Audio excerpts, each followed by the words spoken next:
குட்டீஸ், உங்களோட லஞ்ச் ரொம்பவே போரிங்கா இருக்கா? கவலையே படாதீங்க. நான் சொல்ற ரெசிபி ட்ரை பண்ணுங்க. ரொம்பவே சூப்பரா இருக்கும். என்ஜாய் பண்ணி சாப்பிடுவீங்க. ஃபர்ஸ்ட்டு பேன்ல 2லேருந்து 3 டேபிள் ஸ்பூன் எண்ணெய் சேர்த்துக்கோங்க. அதில் ஒரு 1/4 ஸ்பூன் அளவுக்கு கடுகு சேர்த்து நல்லா பொரிஞ்சதும் 1 ஸ்பூன் கடலைப்பருப்பு, 4, 5 முந்திரி. லைட்டாக கலர் மாறுற வரைக்கும் வருங்க. அதுவே போதும். பாருங்கள், நல்லா வறுபட்டுருச்சு. அடுத்தது வெங்காயம் சேர்த்துடலாம். ஒரு மீடியம் சைஸ் வெங்காயம், 2 கொத்து கருவேப்பிலை, எல்லாத்தையுமே சேர்த்து வதக்குங்க. வெங்காயம் ஓரளவு வதங்கினாலே போதும். நல்லா கிறிஸ்பியாக இருக்கணும். இப்போது ஒரு மீடியம் சைஸ் தக்காளி சேர்த்துக்கலாம். அதிகமாக சேர்த்துடாதீங்க.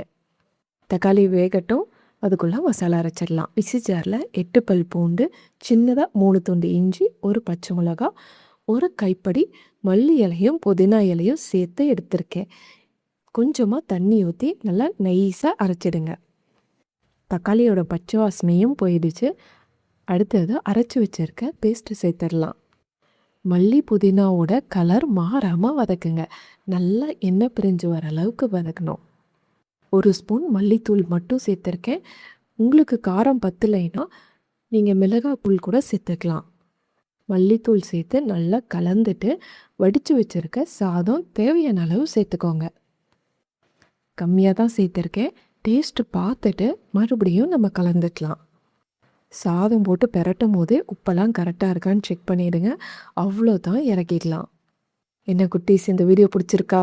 பிடிச்சிருந்தா நம்ம சேனலை சப்ஸ்கிரைப் பண்ணிவிட்டு பெல் ஐக்கானை ப்ரெஸ் பண்ணிவிடுவேன். தேங்க்ஸ் ஃபார் வாட்சிங்.